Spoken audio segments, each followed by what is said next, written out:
What's going on, ladies and gentlemen? Welcome to Dungeon Talks, your weekly community time with the cast of Dungeon Nytes, which airs on Saturdays on twitch.tv/nighttide. We are here on Wednesday night, again on the same channel, because this is what we do. We're going to talk about the last session, we're going to talk about our character feels, and just overall have a good time. And then after the show's done, if you were here live, we get to stick around for the after show where we work on character creation or just talk more nerdy D&D. That said, I have got a corrupt savage and a cataract with me today. Hi, guys. Hello. Hello, hello. How you doing? Doing pretty good. Yeah. You doing pretty good? Yeah. It always feels good to flex my nerd cred a little bit. I know. If you were here for the pre-show, you would see just how much flexing there was, and also how much elasticity. Anyway, we're not going there. So Okay. It is a slippery slope. it is. So this past week, we had an interesting session. I think it goes without saying that we all kind of were I don't want to say like super low energy, but it felt like we were all kind of just like super mellow sliding into Saturday. Did you guys have that same kind of feeling? Yeah, I felt it a little bit. Yeah, I got I got that vibe coming in. But you know, usually I'm always tired when it gets to be this hour, but you know, once I get into things, and it's always fun. But yeah, I've always had those are kind of those nights, right? And it's true in kind of streaming, I guess, as well, where sometimes the best stream nights you have, the nights where you come into something frustrated or tired and you're just like, all right, we're doing it. I'm hitting the live button. And then it turns out to be a really good night. And that's exactly what happened. We had, wow, one hell of an RP night. I was blown away. And it was on something that was very kind of loosely planned too. So we knew we had to resolve the Manticore fight, which again, I cannot believe did not end in the death of the Manticore. Spoiler. make sure if you Got away. haven't seen it, watch the episode on YouTube. You don't have to wait. I'll put a card up or something for the episode. It'll be there, I promise. I'll try and avoid spoilers, but I'm not going to avoid spoilers. You should be there live. Then you can come here and ask us questions about it. Stay up and up on fair Dungeon enough. Nytes. Fair enough. Do the stuff. Go watch it now if you're on YouTube. Yeah, Go watch then come it now. back and you can come If you're hang out live, here. if you're watching us live, then stick around because it's already too late for you. Yeah. It's too late for you. It's actually not up for people that are here live yet, so it's fun.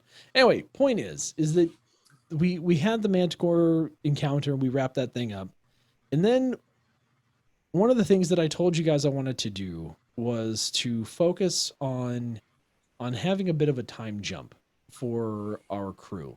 And the reason I wanted to do that was because there's so much stuff that is happening right now in the town of Phandalin. You know, we've got the whole resolution of everything that happened at the Wave Echo Cave. So now the Wave Echo Cave is like something that the town can start to mine actively, meaning that there's going to be, you know, magic items and other things that are going to be happening around there. We also have, again, the new kind of impending looming dragon that is near, that has kind of hurt Rydoth. We needed to cure Rydoth still, hence the whole Manticore encounter. And on top of that, we just needed time for the town to kind of settle in and kind of mature a bit. And also for the characters to kind of settle in and mature a little bit. It feels like we've been kind of at I don't want to say a breakneck pace, but I feel like we're kind of in this lull because, and I don't know, again, maybe it's just me being a new DM and not having ever had to make a transition from kind of one adventure to another within a campaign, at least like a major arc. But it feels like there's a lot of work that needs to go in between these adventures and at least some time that would need to elapse because, like, again, I know it's a game, but when we're making it a long form campaign, it just feels really awkward to be like, all right, you killed the big bad. You walk out of the cave and here's the next big bad. And you're like, all right, let it go. And you're like, no, like there was no build up. There's no nothing. It's not satisfying to me. I don't know. What do you, how have you guys kind of tackled these things in the past, or have you? I know, Kenrick, you've been part of a long-term group. Savage, have you ever kind of gone from one campaign to another within a group, and like, I don't know, I'll let you guys go. How has that worked for you in the past? I've never encountered it myself. Usually when we played, it was very combat heavy. We didn't do a lot of RP. So we just kind of jumped from fight to fight and see who could do the coolest thing and kill the most things. But I definitely feel like with as much RP as we do and everything that was supposed to be going on in the town, it needed that little bit of a, I guess, lull to let things happen with the town guard, and we're putting up walls. That can't happen in a day. Right. So if we're off to the next thing, it's we got to have some time in there to let things happen. Right. Or So even training, I right? enjoyed the Like, way that happened. like, Yeah. all right, like, you know, it's like Ashin shows up and trains him how to shoot one day. Okay, you guys know how to shoot now. Wait, what? No, that's not how it works. You know, or go in and teach them hand to hand. Like, you're not going to teach them hand to hand today.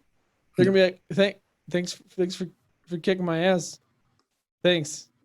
There was a lot of that. Do it again tomorrow. It's like, no. Yeah, I think I've seen it both ways. You know, where it's just really one thing after another. Like one of the campaigns I played in, we were basically it was basically a war campaign. So there was always, there's always something going on that could use, the PC's attention, just because of the nature of, the way the world was at the moment. But at the same time, there's other campaigns that, you would have months or maybe years where there's not anything that you would have to do. Sure. Generally, like, you don't want those kinds of things because it doesn't really make for a super interesting story for people to just sit around and do nothing for a couple of years. But I think it's fair to kind of build in downtime for characters, just because everybody kind of needs to have some time to kind of readjust and absorb what all has happened to them. Sure. And I think we saw a lot of that in this last session, where we kind of had some resolutions for a couple of things that have been kind of hanging on, like between Leif and Bimir, and that was a big one. That was a big talk. So just every I think pretty much everybody had an interaction with another character that kind of had been building up for a while. So it's just when you can take some time to breathe a little bit and think about what happened, then it kind of gives you a time to kind of unwind and release some of that tension. Sure. I think it's true. Although I think Gotiruk as a character has been a little, and again, characteristically has been a little just kind of, again, keeping to himself. He's like helping build the wall. He's doing this stuff. He hasn't really had a lot of these moments, but you also don't really stir the pot a ton. You're kind of like assimilating naturally. But I love that in the background, we have all this stuff going on to give you this great sword. And I'm really excited for the payoff for that. And I know, again, it's meta, right? But like, I'm excited for that, because I feel like it's going to be one of those moments where, again, like, if you're Gotiruk's character, like, you see Leif and Bimir like kind of going at it, and you get Asteria and Ashin kind of getting closer, and you kind of maybe have your moments with Ashin where you're doing stuff, but there's not a whole lot, right? You're doing all this stuff for Rydoth and the town, and there's not a whole lot of specific attention played to Gotiruk as a character right now. But except in the background, you have literally everybody from the party that's contributing to make you this awesome weapon. And so I'm excited for that to like come full circle and just be like, hey buddy, by the way, we love you. Like, we love you. I don't know that I'm even ready to RP that out. Like, my brain's like, okay, I know what needs to happen, but I I am not prepared. I don't necessarily think that that's a bad thing either. Like, No, it's True, good. honestly. one of the Very reasons organic. why I was willing to go out and play the bard is that the character in the other campaign that I'm playing right now is not charismatic at all. And while he does have interactions with other characters, he's not like as he's more on like Gotiruk's level than of interaction with the party. And and like the party even had like a recent like schism happen, which made that even like more the case that he's not really RPing. Like he doesn't really have a lot of RP interaction with some of the characters. So it's nice to be able to have Bimir that I can like do all these like RP stuff, but also have the I can just be a background wallflower sometimes and not have to be 100% RP 100% of the time in the other game. So it's it depends. Like a lot of it can also depend on how comfortable the player is doing a bunch of RP stuff, And I don't like I won't speak for Stav, Corrupt's willingness to get into it, but like especially when I first started, I was really like nervous about participating in a lot of the like really heavy duty RP, just because like I didn't know like some of the people I didn't even know that well. And like I wasn't really into doing Dungeons and Dragons yet, like on the first game. Like I didn't really know what kind of meant, or like how deep do you have to go? Do I have to put on some sort of funny accent? Do I have to do like like do I have to dress up or something like that? So you need like the sorting hat from Harry Potter if you're going to be a bard. Yeah, it's like how deep do I need to go? And really, it's more that you participate as much as you feel comfortable, and everybody generally turns out to be okay with that. So it's like as time went on, like even in that game, my character became more open about RP and stuff, and kind of getting more involved with the social side of the game, as opposed to just being around for the tactical side, because that's always been my favorite part. But the RP is definitely grown on me. So not to super put you on the spot, Savage, but how has this experience been for you? Because you were just kind of like, I'll do it. Like initially, and now you have been like, we're like, no, you are a part of. You have been assimilated into the Borg, my friend. Like this is it. How are you doing with all that? It's been really interesting. Like I said, the last time you had me on, when I created the character, it was from a point of, hey, I'm a new person. I don't really know these guys. I'm gonna play something where I can be in the background. And then as time goes on, he'll assimilate in and be more of a character. And that's shown in like me and Faded's campaign, where he runs that campaign. My character is one of the main people talking. He's the face. So he's always doing admittedly dumb stuff, like putting on amulets of Tiamat, but it's opened up a lot, and I'm excited to see Gotiruk be able to do the same. I don't want to push it too fast, obviously, because it would kind of throw off the character, but he's gonna get there soon. It's gonna happen.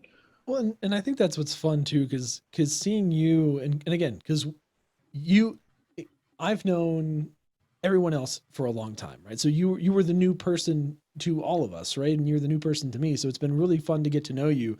But it's been fun to watch you get more comfortable with us as a group. But it's also been more fun to watch you get more comfortable with your D&D characters. Like seeing you in the one shots versus seeing Gotiruk.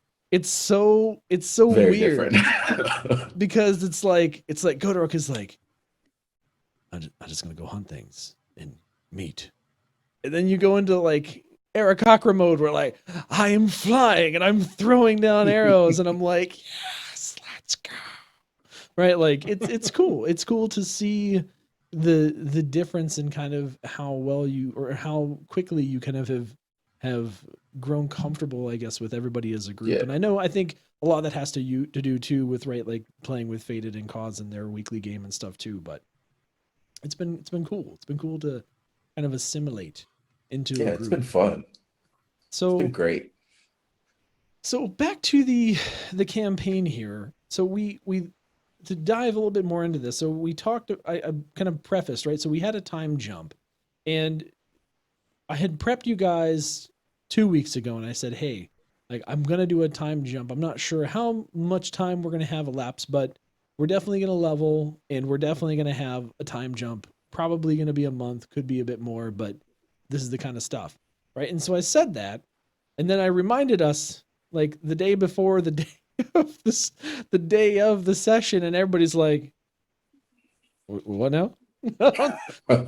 There's gonna be a downtime? What have I done with my downtime? I don't know." So everybody kind of had to create downtime, and it was just funny because again, where so much of being able to kind of improv and just kind of go with the flow with your character and kind of get in touch with it is fun. Seeing the real time kind of immersion happen within the characters and within the RP and have that lead to situations that we had on Saturday, like the to be full transparency, right? The conversation with Leif and Bimir, not planned, just manifested itself, right?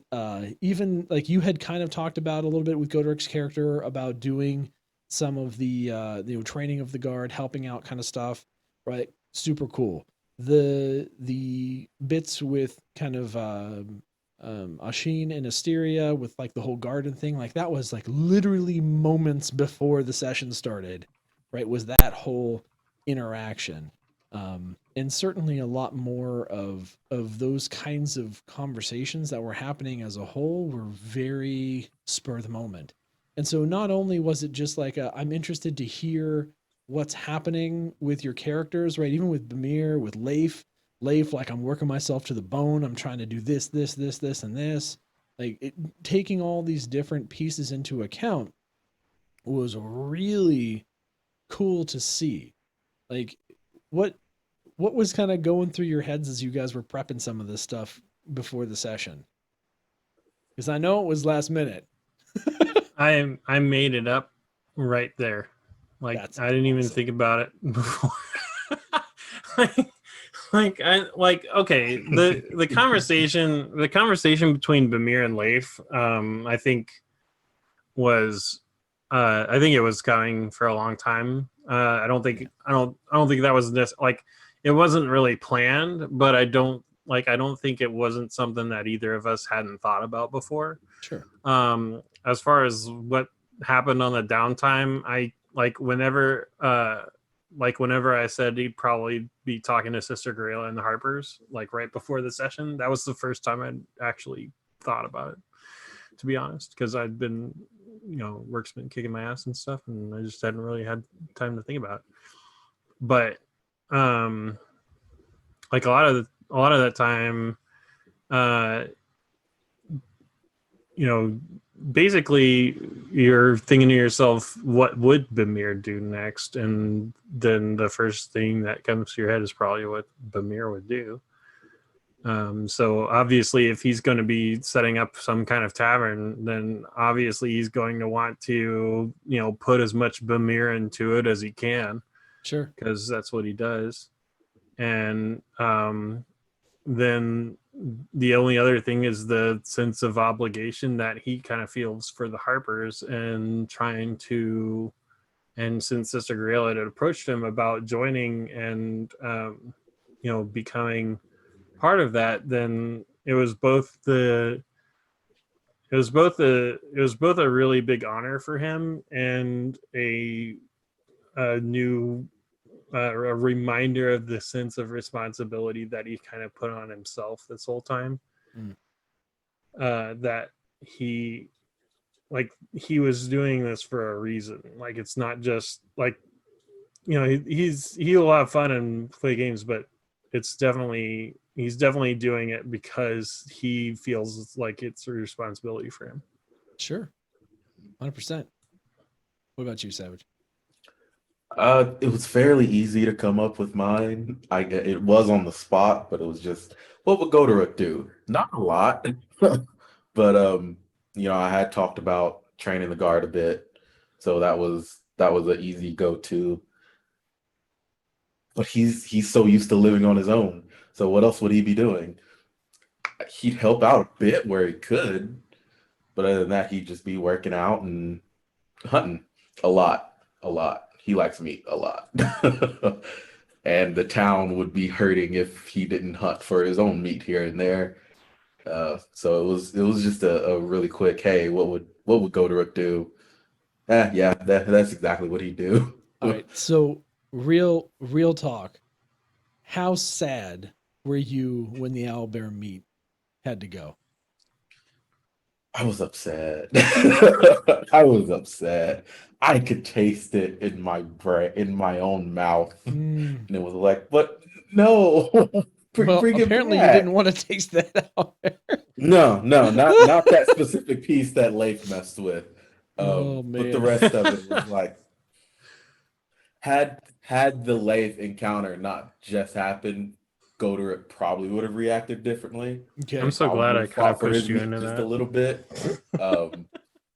But yeah, he was a little too being emo for in the moment and wanting to hurt Leif to really react to the owlbear going. Yeah, I think that was, again, none of that was planned either. I was like, you know what? I think we need a little bit of Toblin here to come break up the craziness, and especially with all the commotion going on and a roof literally catching on fire. It's like somebody's got to notice. Let's let it be Toblin, and let's let him need meat because he's all out of meat right now. And that was just, it was too perfect. I guess my point in bringing up this whole kind of line of questioning is a little bit of kind of trying to show people that maybe are interested in D&D but are curious at how much prep that kind of stuff takes. It really depends on your own personal comfort level with being able to kind of come up with things on the fly and your creativity, because so much I think of our collective campaign has been sheer on the spot. What would someone do with their character, and that then spurs an entire scene. Like, Let's go to Neverwinter. oh yeah, Neverwinter's a perfect example because Neverwinter was literally a completely unplanned session where we had all this amazing stuff happen, right? Like that was, I think that was probably what pushed me the most out of my comfort zone and started getting me more comfortable as a DM with just coming up with stuff and going with it.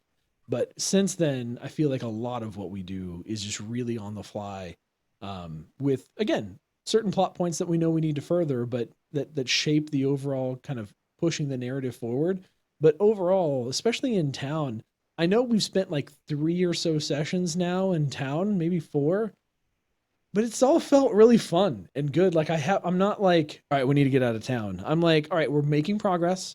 We're going to continue moving. And now it feels like this next session, there's going to be like a natural transition into something, right? Like trust me, I got stuff planned. So we're going to go to, it's going to be able to hit things. Don't worry. Yay. That is if you guys can get out of the damn town. But Yeah. we're always having coffee and cinnamon rolls. And Well, if Awesome. we can put some horse blinders on Oshin, I think it would help.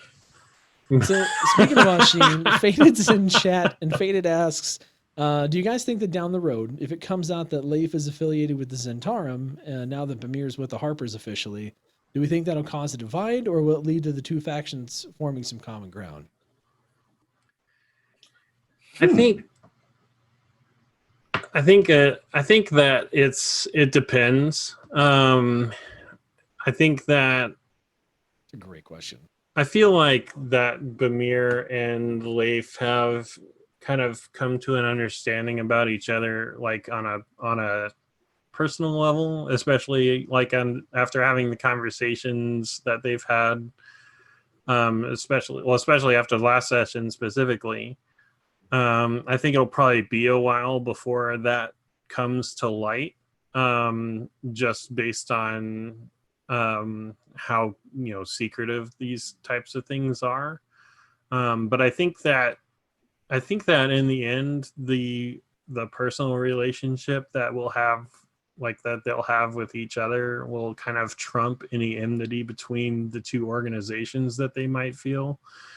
And like I don't think that they're necessarily, like, the Zentarum and the Harpers necessarily have to be antagonistic towards one another. I mean, obviously, your first kind of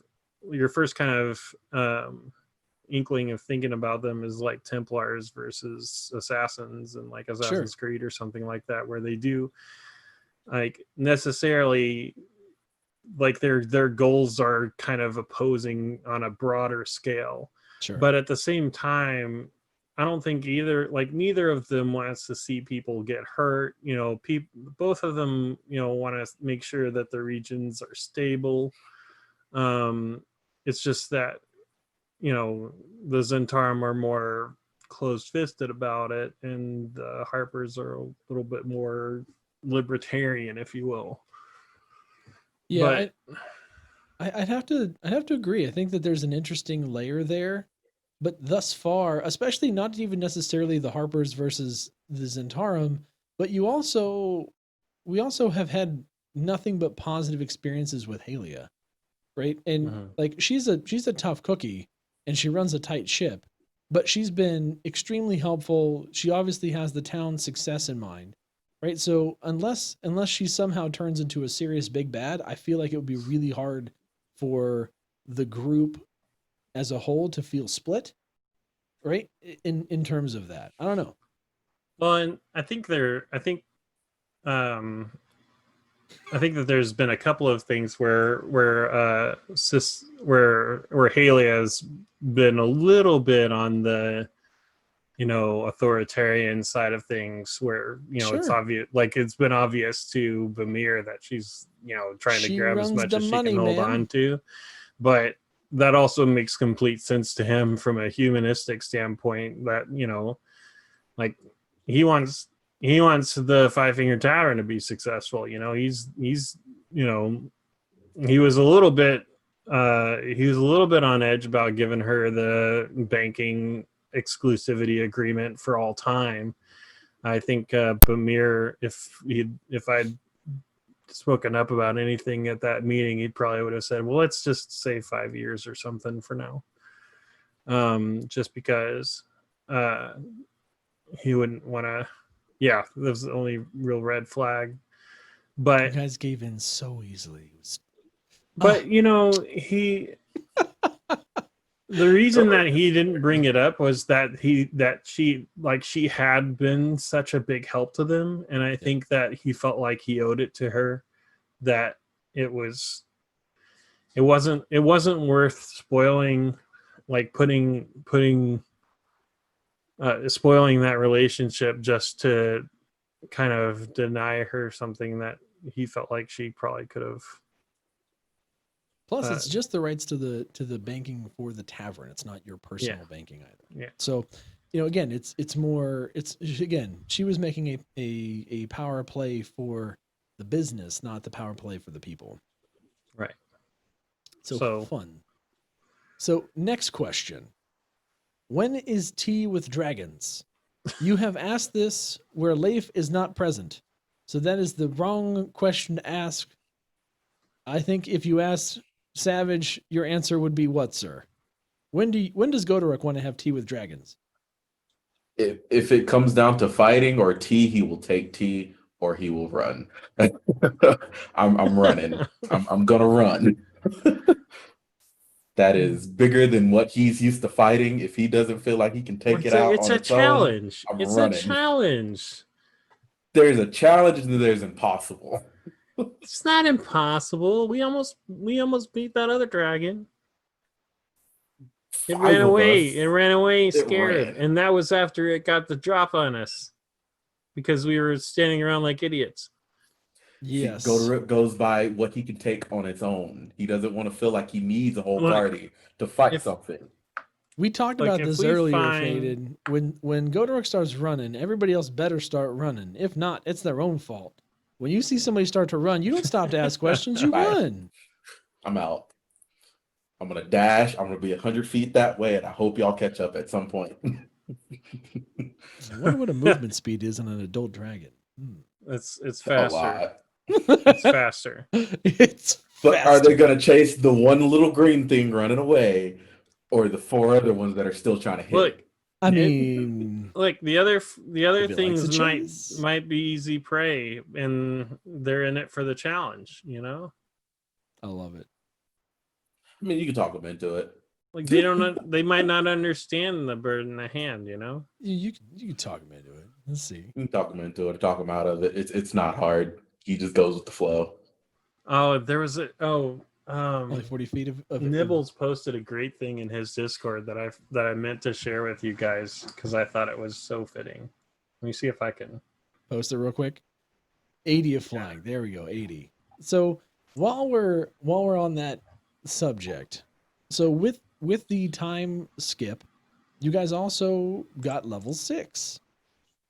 Yes. You guys have been hot on level 6 for a long time now. I don't know about all of us. Feels like forever. So long. Yep, where's 7? Yeah, we're 7. 7's good. It I want doesn't 8. exist. I'm looking for 8. That's the funny thing. We talk again. So the reason I bring this up, right, is we talked about this too. I think it's interesting the juxtaposition of what I hear from different campaigns. So I'm trying to consume more D&D as I go.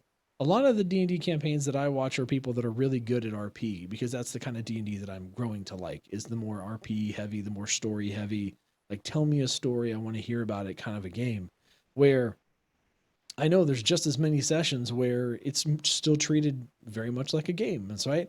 All right, you guys got level 7. What abilities are you taking? What weapons are you taking? Did you level up this? Did you level up that? All right, let's go kill the next thing.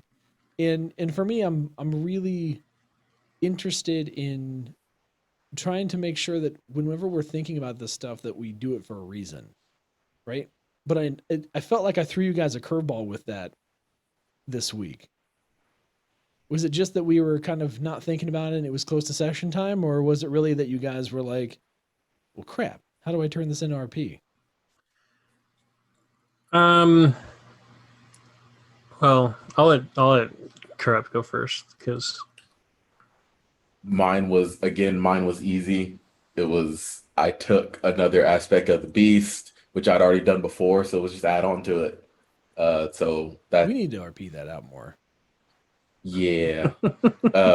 So I went with the best possible choice, and it made sense because it was stealth and acrobatics. What does Gotiruk like to do a lot? Hunt. You kind of need to be quiet when you're hunting. So throw that in on there. He was going to be hunting anyway. Your party So- thanks you greatly. I'm sure. I'm sure it'll come in handy later. Got a +5 on it now. Dang, I think that's better than Bimir. No, that's not impressive. right. That can't be right. So, Hey, Looking Gage. forward to Ooh, +5 maybe that'll stealth come in checks? handy. Damn. +5. So hopefully that'll come in handy in later games. I'm ready for level 7. There's I there's actually am no ready for level situation where 7. stealth isn't valuable. That's Give me been one level of your 7. guys' He gets even cooler. That's been one All of right. your guys' saving graces has been stealth. Literally. Bimir's got a +7. I'm good. No. Yeah. Oof. Unless you pull a gauge and roll. And if you think that's bad, ask me 13 about ones. persuasion or deception. Yeah, I don't even Because wanna they're know. +10 right now. Whew. How the hell? All right, whatever. A bard. I'm a bard. I know, but it's just funny to me. It's just like you roll a d20 and then it's like, you can have a +10. I know some creatures, like some of the higher level creatures, are like +14 to con. I'm like, dear God, like He passes that check. yeah, and it passes. Okay, done. So yeah, so Cataract, what is your how you feel about the RP heavy level ups? I think it's definitely uh it definitely makes things interesting. I don't particularly disparage anybody that doesn't like to do the RP heavy leveling up, because like a lot of people's interpretation is just that this is stuff that's been happening in the background the whole time. And you it's the whole process of gaining XP is kind of getting the ability to do these things, and then when you actually hit that level up mark, that's when everything kind of clicks, and you're like, oh well, that makes sense now that I've, because almost every level up will happen after you've had some kind of encounter where you fought a Sure. bunch of stuff. So it's actually like one of the things that I was kind of thinking would have been cool is like during that last fight of the mana core, Mm-hmm. is to just say, okay, pick one of your level 6 things, and you can do that during this combat. And Ooh. that's kind of your shift into, because you're going to level up, right, if you Mhm. survive. And if not, you might want to go out on something big. So do something from level 6 and That's a give rule it of a cool go. idea And I have just not like heard your before. that's like your that's like your kind of dip your toe into it. Please make a roll at disadvantage. Yeah. But yeah, I don't know. I think there's a lot of different ways to do it. I like doing the RP heavy stuff, even if I just make it up as I go along, Sure. because like all of that stuff was just off the top of my head again. But Turned out great. you know, I think that however people want to do it is fine. Yeah, it was interesting to me again the way that everybody kind of handled the time, and I think we've been again we talk about it, and I bring it up. I think I brought it up on the show before that one of the objectives that I had for the group was to make the group feel more cohesive, because we really got thrown into a crazy situation at the beginning where again, your guys are strangers. There wasn't a whole lot of backstory there between everybody. So I feel like this last session especially was kind of that, like, we're coming together moments, right? Like, you've got that resolution of personality with Bamir and Leif, right? You've got all of the stuff again happening in the background for Gotiruk. You've got even the stuff going on with Droop in the tavern, right? And all that kind of stuff is really helping to bring, like, everybody helping Leif with his magic, especially too. Like, all of those types of things are really shaping memories and experiences together as a group that I think were really needed to go into these next fights and kind of give you guys reasons to fight for each other and not just, you know, together. Yeah. So that said, you all made some money in the tavern. How does that feel? To me, It feels pretty great. good. To go to more meat. We gotta find More money More means more meat now. that We you just don't gotta have to find hunt crap for for. you to spend it on. Like, Yeah. what do you spend money on in D&D now that you have a crap ton of it? I think Weapons. I got all of them. that's one of the things that I kind of found to be a difficult thing in 5th edition, because like like magic items are not nearly as important as they are in like 3.5 or something, to be able to have character progression and to be able to, like, because in 3.5 you had like the CRs of the monsters were based on the characters having this many magic items or whatever. But 5th ed, it's a lot more character focused, and the magic items don't make as much of a difference. So Right. having, like, not having to spend money to acquire magic items or to acquire a bunch of expensive spell components or do buy a whole bunch of expensive stuff just means that you're not really there's not a whole lot of impetus to spend it on things for your character necessarily. So I think Sure. it just says, well, now you get to do more interaction with the world. Like, like Bimir would probably want to start doing improvements to the tavern, or maybe get another place in town, or maybe make an investment in a nearby town or something like that, and kind of expand the brand, if you will. So, I think, yeah, I think it really depends on what they end up doing, and I think that, like, especially if we have more downtime in the future, then Bamir's gonna have all this money and try and figure out what he wants to do with it. So Phandalin a lot of and it's not Dragon there Heist. yet because we still kind of have it in the party fund. We haven't done a split yet. Yeah, there's just a lot of fundage, and it keeps kind of perplexing me. That's always an interesting thing I've continued to explore more as a DM, is how do you reward players? Right, I rewarded you guys with a tavern because I didn't just want to be like, here's more money, because what are you going to do with it? Right, like here's a tavern, have a tavern, which is ultimately giving you money, but it's still like, now it's this hub, right? We've got our little planning space, and we've got our, like, the main business space, and we got a job board, and all of those things are going to help feed into the rest of what we do from here on out, which is pretty neat. So I had another question for you guys, but it escaped my brain. Chat, I'm going to go ahead, and while we're doing this, ask you guys if you guys have any questions you want to get in. Please make sure you do those things right now. Do you guys have any questions?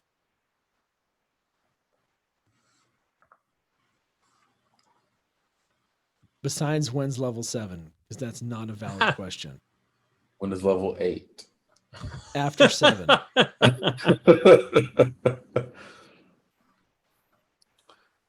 I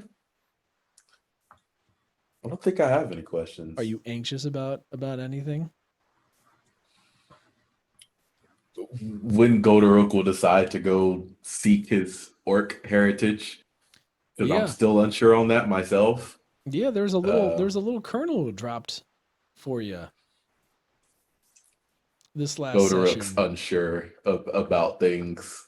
Did you catch the little kernel I dropped for you last session? Yeah, orcs moving on the move. Orcs Maybe on the not move. towards town, but around. He was interested, but he was preoccupied. Ooh. So a couple questions came in. Staying up late playing, do you find that difficult? I mean, a little bit. It depends. Like, if you're having a good session, there's a lot of momentum, then no, it's not a problem at all. Like, I think if we're, like, especially like we had last Saturday, like, I think all of us were pretty much 100% involved and, like, ready to go in that at that time. And, like, even afterwards, like, even after the sessions, a lot of times we stay on the call for like another hour just to kind of unpack with each other what the heck just happened, and kind of talk it out. I think it definitely can impact the beginning of the game, because, like Knight was saying at the beginning of last session, we were all kind of dragging a little bit. Yep. And I think that has a lot to do with the fact that most of us have day jobs, and at the end of the day, you're like, you've used your brain for your day job the whole time, and then you come here and it's like, okay, let's flip that switch again after a meal, where I've got some food coma trying to happen here. And I'm D20 roll. Yeah, sure. Any other day I'd be going to bed halfway through the session. But I think anytime you're doing anything with your friends, not just D&D, you're gonna be up for doing stuff longer, just because you're having fun. Yeah, definitely. My weekends are usually off. I don't work on the weekends. Mm-hmm. So it really just depends on, hey, did my family decide to make me help come move or something? There have been Saturdays where I've come in just like do I really want to do this? I really want to go to bed. I just kind of want to go to sleep. But yeah, like Cataract said, once you get into it, you're there, you're being entertained, and you're there for it. And then we're up for another hour after the session because we're wired from whatever we were doing. Yeah, that I think the hardest part for me is definitely coming back down afterwards. Like I'm usually like ready to go even to the moment that I say all right, the moment that the words out of my mouth and we stop there for the week or that's it for tonight, like that's where my brain just immediately starts tanking. And then we get into good conversations afterwards and like our debriefs and my brain like hangs on and then I'm finally just hit that like point where I'm just done. But I feel like if we didn't have those unpack sessions, my brain would just keep going, like just firing until we did that. But like a shameless plug, I'm partnered with a company called Gamersupps, and no, and I mean this seriously. Like you guys see me drinking from this mug literally every single night, stream, D&D, whatever. I'm chucking water in the mug. I'm putting a couple scoops of Gamersupps in there because it's zero carbs, zero sugar. It doesn't get me super wired, but it allows me to just focus. And by the time we're done with D&D, like I'm ready to go to bed. And so if you guys are looking for something, if you're playing late, or if you just feel like you need a little bit more energy, like shameless plug away, go for Gamersupps. You can use my code to save 10% night because it's a great stuff. I've been using it for years and I've been partnered with them for years. It's good stuff. Yeah. But And that's what I use. Like that's how I stay awake is subs. Yeah. Fortunately, like I don't usually need that. Like I'll have a soda every once in a while. Sure. But it's like in every other week it's almost worse for me because like yeah, I'm off on the weekends, but like my other game group meets on Saturdays too. Yep. And we go from like basically 1:00 in the afternoon until Dungeon Nytes starts, which is about 8 hours. So I've got session. 8 hours of role playing in that group and then another 4 hours of role playing in this group. And so by the end of that, I'm pretty done. So couple rapid fire questions. Bimir for Town Master. No, Bimir is free as a bird. And you shut your face, Ashin. And this bird will never change. Hey, Harbin's doing a better job. He's involved. He's making stuff happen. He got the wall built. Right? There are reasons why Bimir very much encouraged Harbin to kind of take the reins because he does not want to be anywhere near that level of responsibility. Sure. In terms of political responsibility. Yep. He feels like he's Town Master. Probably got enough on his shoulders already. So next question. Since Gotiruk does not want to boop the droop snoot, Bimir, will you boople the droople snoodle? He would consider it if the opportunity arose, but probably not execute. I hate to disappoint a longtime viewer, but he's not a snoot booper. It's not a snoot booper. He likes to boop other things. Maybe we just need to get some different demographics of players in here so that they might be more booping of the snooters. Just saying. A snoot booper. We just need a snoot booper. We need a snoot booper. I'm a head patter, not a snoot booper. There you go. See, in high school, I feel like Leif is more of I think Leif could be a snoot booper. Yeah, let's let Leif do it. Didn't he poke somebody's cheek? Leif is very touchy this last episode. Like faces and hands, touching cheeks. Very hands-on. All right, next question was actually from Gage. In future campaigns, will you be sticking to milestone most likely? But will you be trying stat rolls and HP levels for any future campaigns? Sure. So we did in the character creation last week, we tried and kind of rolling for stats, and that worked out okay. I think it brings up some interesting elements to characters when they have deficiencies in certain areas or strengths in certain areas. And the thing that I like, I almost from limited experience, like when the dice are unkind to you in character creation, because it makes for more interesting gameplay as opposed to you just being, bamf, right? Like you're just like, okay, and you can do everything. Well, congratulations, you're a bard.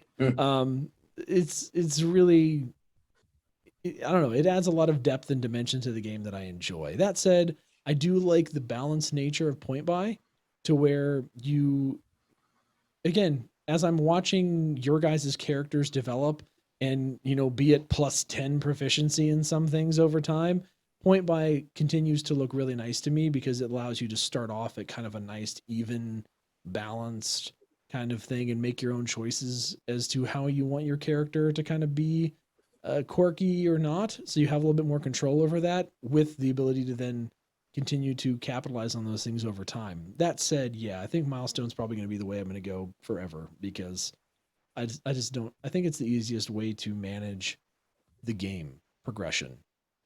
Unless I did like a straight like murder hobo campaign where like all we were doing was combat, and then maybe we would switch to XP and it would just be based on XP. But even then, that's so hard to track. It really slows down the game to do that. Let's see. I think there was a couple more.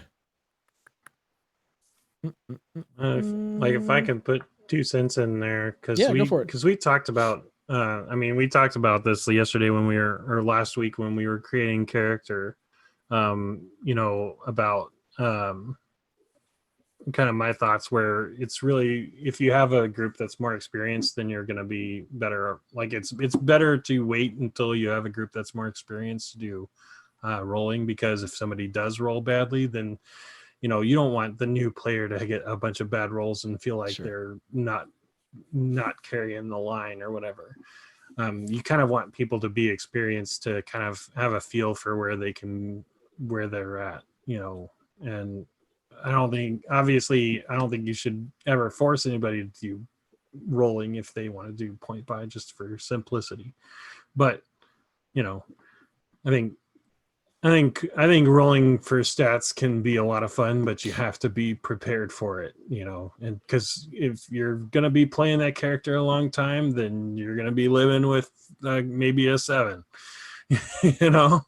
So yeah, it can be tough. I think that you're, the further along you get as a player, it's probably where you might get more comfortable with that, because you are willing to take on the challenges of that type of a character, should you roll poorly, right? Yeah. I think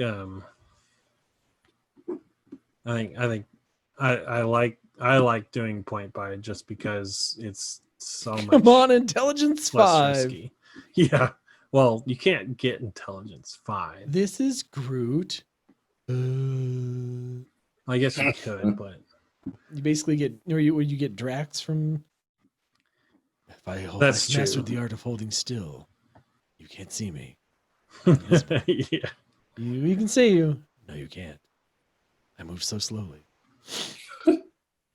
Some DMs don't allow the character if their stats doesn't meet a certain threshold when you roll. Really? And you've always ever only rolled for stats, Callistia. That's, again, it's so cool to see the different experiences that everyone has, because people have even their own preferences when it comes to how they build these characters. Like for me, the idea, if you would have asked me when I first started playing, hey, do you want to roll or do you want to point buy? I'm on point buy all the way, because I know that I'm not going to be stuck with a crap stat, right? Now, if you asked me, I'm kind of intrigued by having a character that has deficiency somewhere, to have fun RPing that aspect of it, because you still get to control where that stat goes, right? It's just, how do you handle that? If you're, well, you don't have to, but generally you want to.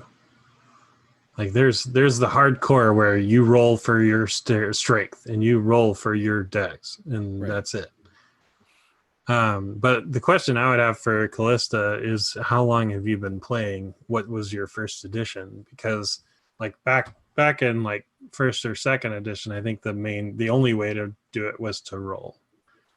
And 3.5, it was still the primary method for character creation, and point buy was second edition. So you know, if you get started in D&D doing rolled stats, then like you've already kind of lived in that. You've world, lived the pain.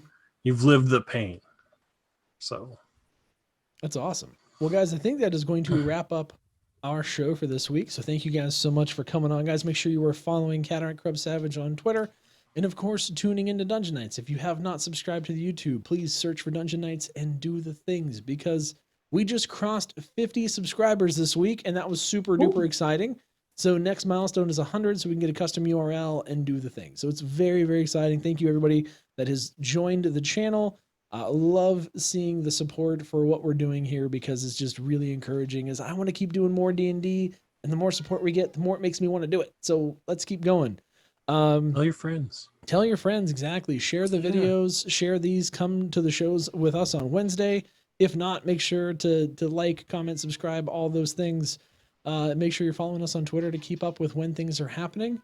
And for all things live, keep it locked to twitch.tv/nighttide. I love your faces, everybody. We will see you guys on Saturday night for the upcoming session of Dungeon Nytes. But for everybody that's still here live, hang on, because we're going to go with the after show. If you're watching this in a VOD, you missed the after show. Don't you feel bad? Don't you feel like you want to come on Wednesdays? Yes, you do. It's special for the live viewers. Special. We'll see you guys next time. Bye-bye.